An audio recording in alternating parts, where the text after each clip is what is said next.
That's all right. That's all right. That's all right. This has been an incredible experience. The people have been. This is the third time we've won.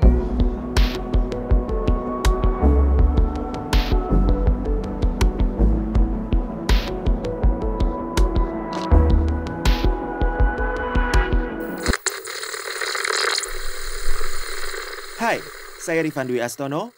Kamu sedang mendengarkan BTS Gedung Putih.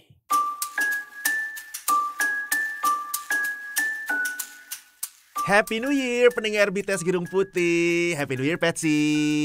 Happy New Year Rifan, thank you so much ya. Oleh-olehnya pulang dari Indonesia aku dibawain segala macam mie instan yang rasa baru yang belum pernah aku rasakan sebelumnya. Makasih banget loh. Itu adalah oleh-oleh yang paling menyenangkan. Bikin happy. Dan ini juga yang aku harapkan terjadi pada kita berdua di tahun 2024. Happy. Amin.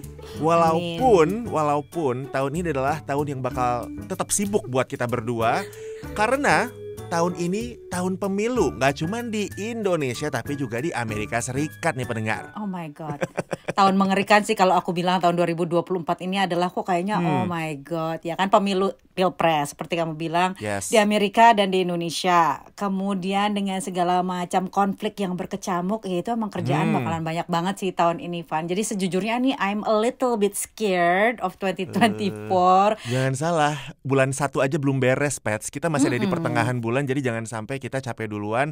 Padahal mungkin yang seru-serunya ada di belakang, karena memang pemilu di Amerika Serikat itu puncaknya di bulan November ya, Pets. Jadi itu yang akan kita antisipasi banget lah istilahnya tahun ini.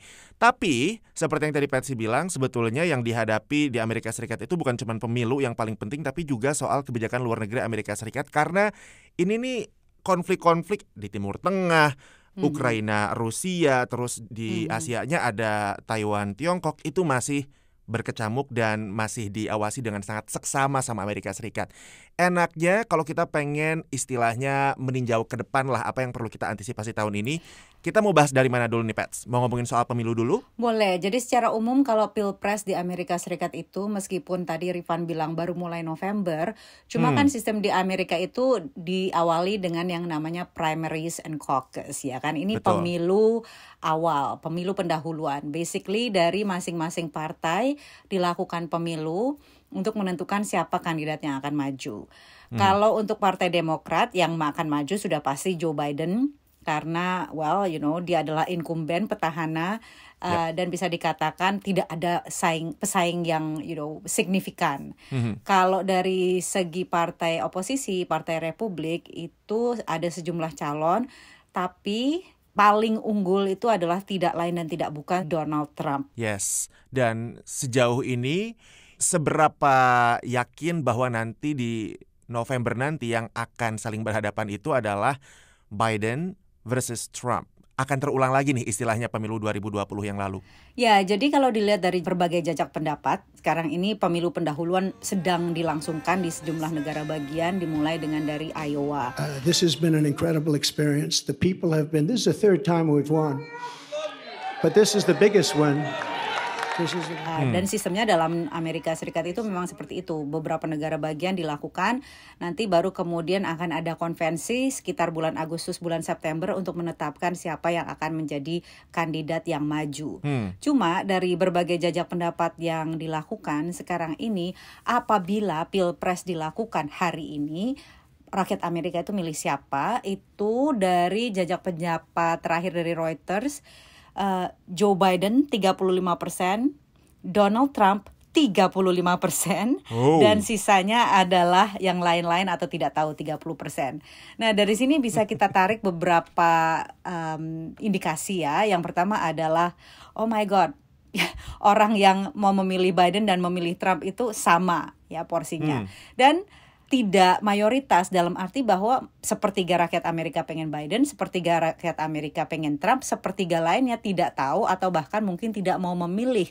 Which means antusiasme bangsa Amerika Serikat untuk memilih baik itu Biden maupun Trump itu sama-sama lemah, ya kan? Nah, kalau dari Joe Biden sendiri kita lihat bahwa popularitasnya, tingkat dukungannya itu rendah, di bawah 40% terus. Ini mulai macam-macam, mulai dari masalah ekonomi, ya kan, tingkat inflasi, harga bahan pokok masih dianggap terlalu tinggi, kemudian masalah ya kok kita keseret lagi sih ke perang di Timur Tengah, terus perang Ukraina dan sebagainya, sama ya itu kegerahan warga Amerika Serikat terhadap faktor usianya Joe Biden yang dianggap sudah terlalu tua, meskipun sebetulnya Trump juga tidak jauh bedanya. Our perspective is that it's not about age, it's about the president's experience. So antusiasme pemilih rendah dan persaingan ketat. Dan kita lihat nanti bagaimana kelanjutannya antara Biden dan Trump. Jangan lupa juga harus dicatat bahwa antara sekarang ini bulan Januari hingga November itu jalan masih panjang dan Donald Trump dihadapi oleh berbagai kasus hukum, ya kan? 91 felony counts. Dakwaan pidana ya. Dakwaan pidana, betul. So anything can happen antara sekarang sampai November. Bisa jadi berbagai kasus hukumnya ini membuat dia tidak bisa berkampanye atau membuat dia tidak bisa maju dan sebagainya. We don't know. Tapi sejauh ini Trump yang jelas sangat memanfaatkan berbagai kasus hukumnya, mengatakan bahwa he is using the weaponization of the DOJ and the FBI to go after his political opponent. Nih, lihat saya dizolimi oleh Biden yang mempersenjatai Departemen Kehakiman Amerika Serikat untuk memburu saya sebagai oposisi saingan terkuatnya. Jadi warga Amerika pendukung Trump harus lebih banyak mendukung Trump lagi. So itulah bagaimana cara Donald Trump memanfaatkan berbagai kasus hukum yang seharusnya menjadi kelemahan justru dijadikan kekuatan olehnya. Dan yang menarik adalah Donald Trump sendiri untuk pencapresannya kali ini dia sama sekali nggak pernah ikut debat capres dari kubu Partai Republik ya Pets. Udah berkali-kali digelar, nggak pernah sekalipun dia ikut karena mungkin dia nyaman dengan strateginya sejauh ini. Apalagi dia mimpinnya nggak tanggung-tanggung, bisa beda 2 kali lipat lebih dibanding posisi berikutnya atau posisi yang kedua di bawahnya ya Pets. Betul, jadi Trump ini sekarang sekitar 35 poin di atas saingannya yaitu Nikki Haley. So ya memang kata Trump, ngapain gue debat sama orang yang jauh banget kalah di bawah gue nggak usah ngapa-ngapain aja, gue udah unggul banget gitulah ya, ibaratnya kasarnya seperti itu. So that's what's happening on the presidential election front yang akan dihadapi oleh bangsa Amerika, tentunya dengan berbagai kekhawatiran misalnya terkait dengan kekerasan politik ya kan. Trump beberapa kali ditanyakan apakah dia mau menjamin tidak mendukung kekerasan politik apapun hasil pilpres. Dia tidak mau menjawab, tidak mau berkomitmen. Dan ini mengingatkan lagi ke teman-teman bahwa 3 tahun yang lalu, Januari 6, 2021, ribuan pendukung Donald Trump menyerbu gedung Kongres untuk mencegah para wakil rakyat Amerika Serikat mensertifikasi kemenangan Joe Biden.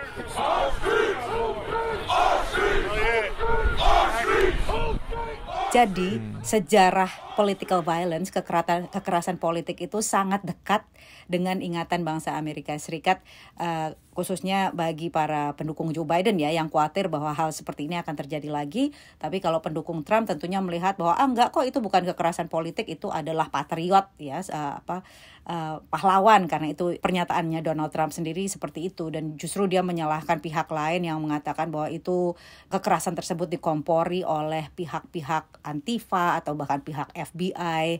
Jadi memang ada polaritas dalam hal pemahaman kekerasan politik yang terjadi tanggal Januari 6, 2021 dan kekhawatiran akan terjadi lagi untuk tahun ini.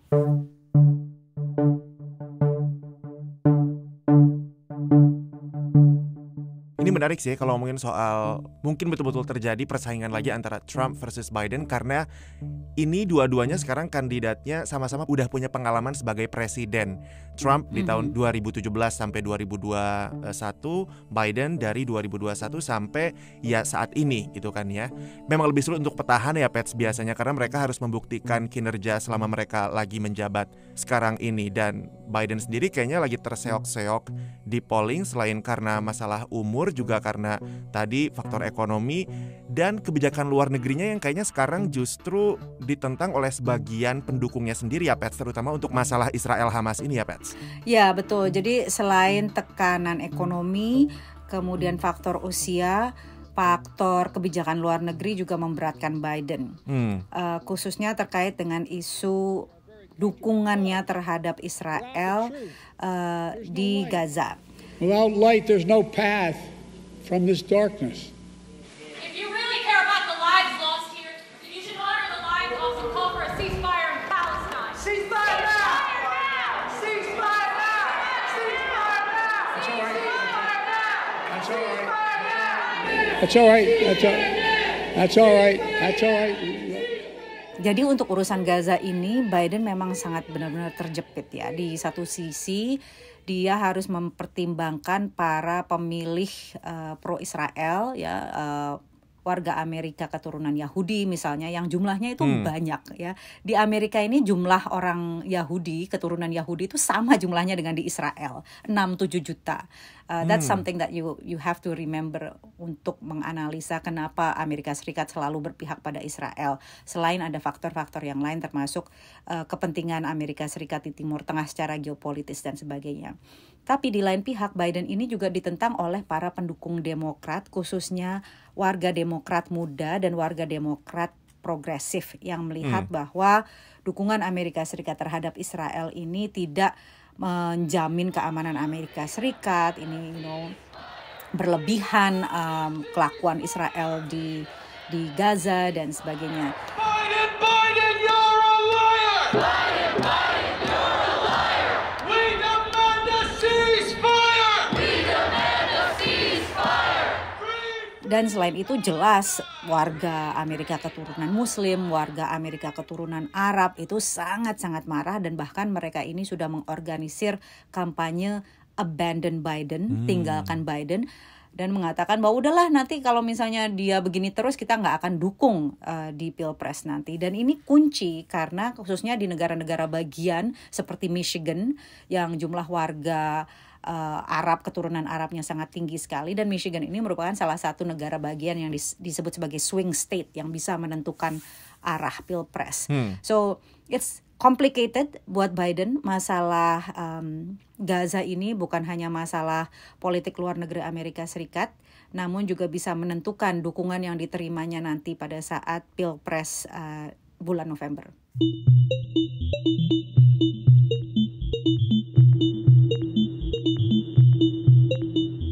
Mumpung kita udah ngomongin soal kebijakan luar negeri yang jadi salah satu beban buat Biden di Pilpres kali ini, langsung aja kali ya Pets, aku pengen tanya sebetulnya ke depan ini Amerika Serikat bakal punya sikap seperti apa nih dalam konflik di Timur Tengah, khususnya tentang Israel Hamas kali ini. Karena baru aja kemarin ini kayaknya Biden sempat ngomong waktu dia lagi pidato di sebuah gereja di Charleston, kalau misalnya dia sudah berbicara dengan Israel untuk mengajak mereka biar mengurangi sesignifikan mungkin operasi mereka di Gaza.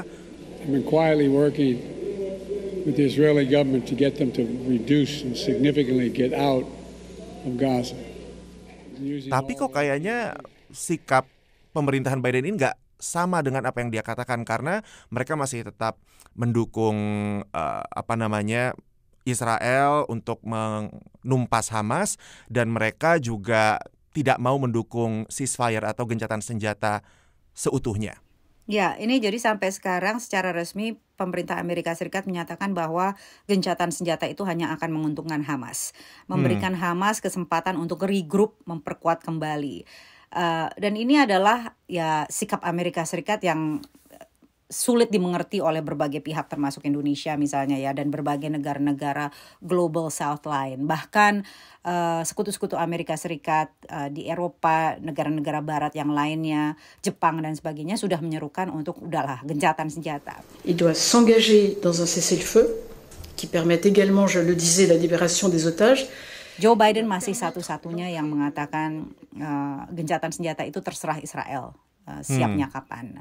So This is, ya itu tadi kita bahas kembali ya, bisa dilihat sebagai liability maupun aset dalam hal posisinya terhadap calon pemilih Amerika. Karena itu tadi masih bingung kan kalkulasinya. Ini kalau kita lihat dari jajak pendapat ya, 38% warga Amerika merasa bahwa Israel ini menerima cukup dukungan dari Amerika Serikat, 36% merasa terlalu banyak dukungan dari Amerika Serikat, dan 24% terlalu sedikit.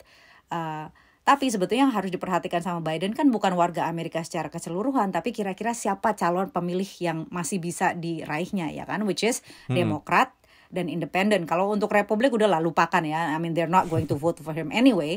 Tapi di sini 40% warga Demokrat dan Independen mengatakan bahwa Biden memberikan dukungan terhadap Israel terlalu banyak, which means yang merasa bahwa dukungannya cukup ataupun kurang itu masih 60% ya kan. So that's the calculus yang masih dipegang oleh Biden. Dan sampai kalkulasi politik tersebut berubah, ya meskipun selalu Gedung Putih menyatakan bahwa mereka melakukan politik luar negeri itu bukan berdasarkan polling atau jajak pendapat rakyat maunya apa, dukungan rakyat seperti apa. But of course it's part of their calculation. Dan ini juga kayaknya berlaku untuk konflik Rusia dan Ukraina ya Pets. Karena kayaknya dukungan untuk memberikan bantuan berkelanjutan buat Ukraina sendiri makin pudar di Kongres, khususnya di kubu Partai Republik ya. Ya, karena ini kan konfliknya sudah lama ya, sudah masuk ke tahun ketiga ya, nanti Februari. Jadi sudah mulai ada war fatigue, kelelahan akan perang dan kelelahan harus mendukung Ukraina. Meskipun sebetulnya secara umum rakyat Amerika Serikat masih merasa ya memang Vladimir Putin harus dihentikan dan kita harus dukung Ukraina. Tapi sampai kapan dan apakah nggak sekarang ini lebih baik didorong saja untuk negosiasi meskipun akhirnya Ukraina harus kehilangan wilayah dan sebagainya, itu sudah mulai lebih marak wacana-wacana seperti itu. So that's another thing. Secara umum juga bisa dikatakan bahwa Biden ini adalah kandidat presiden yang waktu tahun 2020 kemarin mengatakan bahwa I know foreign policy, saya nih yang tahu politik luar negeri, saya bisa handle lah masalah politik luar negeri ini. Cuma selama 4 tahun ia menjabat ya tentunya kita tahu ada penarikan mundur dari Afghanistan yang kacau balau ya kan, itu satu, dan kemudian berperang ya meskipun tidak secara langsung, tapi perang Ukraina Rusia itu juga banyak memakan biaya Amerika Serikat, dan sekarang ada kemungkinan terseret lagi dalam perang di Timur Tengah. So dia mengatakan dirinya sebagai foreign policy candidate, tapi kenyataannya kok malah kacau balau kalau dari sudut pandang warga Amerika Serikat, dan tentunya ini sangat dimanfaatkan oleh kubu Trump. Nah, itu juga yang jadi pertanyaan Pets. Kita tahu seperti apa sikap atau kebijakan luar negerinya Biden terhadap Timur Tengah maupun terhadap Ukraina gitu, Ukraina dan Rusia. Kalau dari kubu Trump sendiri, kalau misalnya dia memenangkan Pilpres nanti, apa yang dia janjikan akan ia lakukan terhadap konflik-konflik tersebut? Dia menjanjikan akan selesai dalam sehari. Beneran, ini aku ketawa, tapi I mean, that's like standar Donald Trump kan, bombastis. If that becomes a reality, keren banget sih. Ya tentunya ditanya ya gimana caranya bisa selesai dalam sehari. Ya ada deh pokoknya selesai lah kayak gitu. So we don't know. We don't know seperti apa, strateginya seperti apa, cuma sudah dijanjikan seperti itu. But that is Donald Trump, kan memang selalu banyak statement-statement yang spektakuler, tapi biasanya tidak didukung oleh substansi. You look at the Middle East, look at what happened in Ukraine. That would have never happened. These things would have never happened. Inflation would have never Mungkin happened. nanti kalau misalnya dia pada akhirnya mau diajak untuk debat, barangkali nanti kalau sudah mendekati bulan November, mungkin kita bisa tahu lebih banyak. Tapi saat ini sih ya kita nggak tahu. Lagi pula kalau kita ingat masa pemerintahannya Trump dulu di Amerika Serikat, dia juga kan cenderung lebih ke melihat ke dalam kan, mendahulukan kepentingan America first gitu. Waktu itu dia bahkan narik mundur Amerika dari berbagai kesepakatan, organisasi juga gitu kan, dari perjanjian iklim Paris lah, dari perjanjian nuklir sama Iran. Jadi ya itu harus kita lihat berarti ya Pets ya, kalau memang nanti dia menjadi presiden Amerika lagi. Apakah akan tetap isolasionis atau tidak? Jelas. Betul. Itu satu. Tapi juga selain itu ini adalah yang sering disampaikan kepada pihak warga Arab Amerika dan Muslim Amerika yang mengatakan udah kita gak mau dukung Biden lagi karena Biden itu terlalu mendukung Israel. Well, pilihannya adalah either Biden atau Trump. Dan kita tahu di bawah Presiden Trump dulu ada Abraham Accords kan, yang menurut bangsa Palestina itu sangat merugikan mereka karena membuat para negara-negara Arab seperti Uni Emirat Arab dan Bahrain dan sebagainya untuk melakukan normalisasi diplomatik dengan Israel tanpa mendahulukan kemerdekaan Palestina misalnya. Ya pokoknya banyak lah kebijakan-kebijakan Donald Trump yang lainnya terhadap Palestina yang dianggap merugikan. Jadi sebetulnya kalau dipikir-pikir which one is worse kalau dari sudut pandang nasib bangsa Palestina dilihat dari Joe Biden sekarang dan Donald Trump dulu, well, there's no good option. Tapi ya kita nggak tahu bagaimana ke depannya karena ya tentunya belum ada a second term untuk Donald Trump saat ini.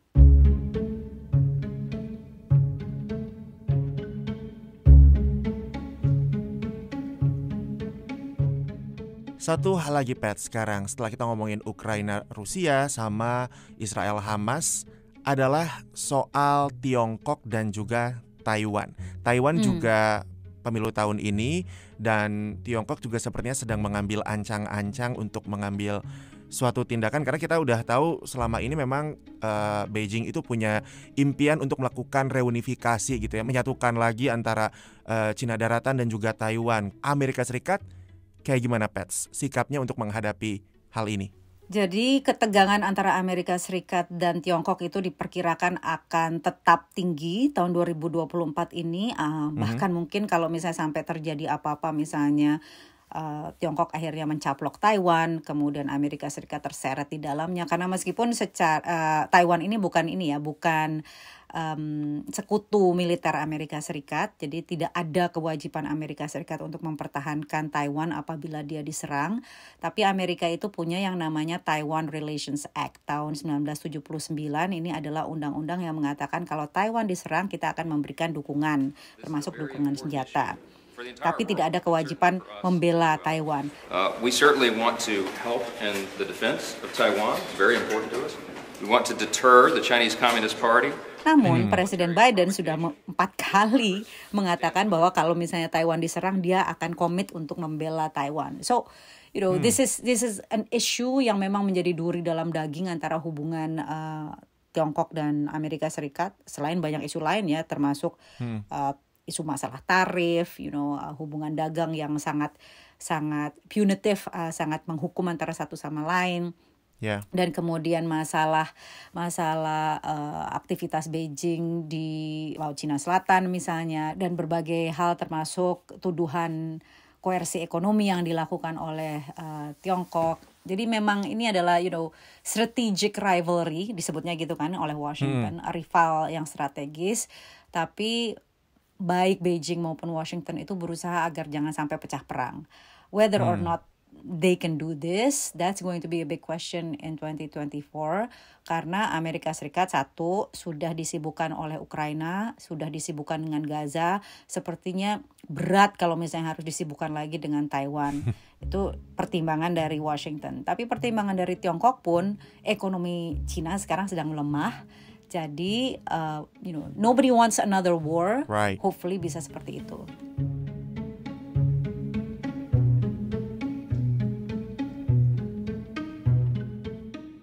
Itu dia, pendengar BTS Gedung Putih, udah kita jabarkan apa yang kita akan antisipasi tahun 2024.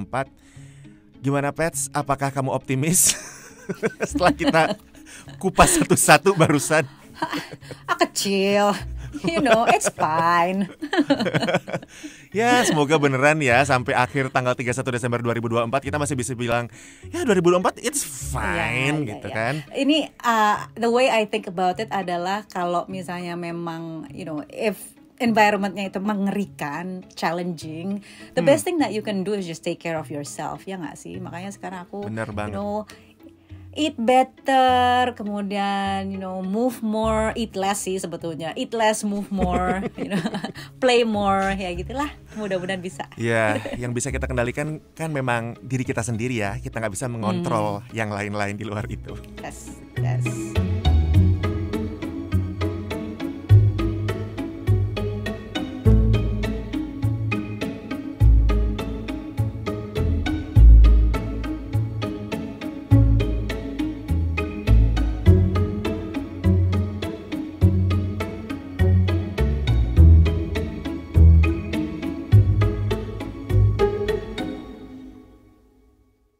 Ikuti dinamika politik Amerika Serikat bersama Kepala Biro Gedung Putih VOA, Patsy Widakuswara, dalam podcast produksi VOA Indonesia, BTS Gedung Putih. Sampai jumpa.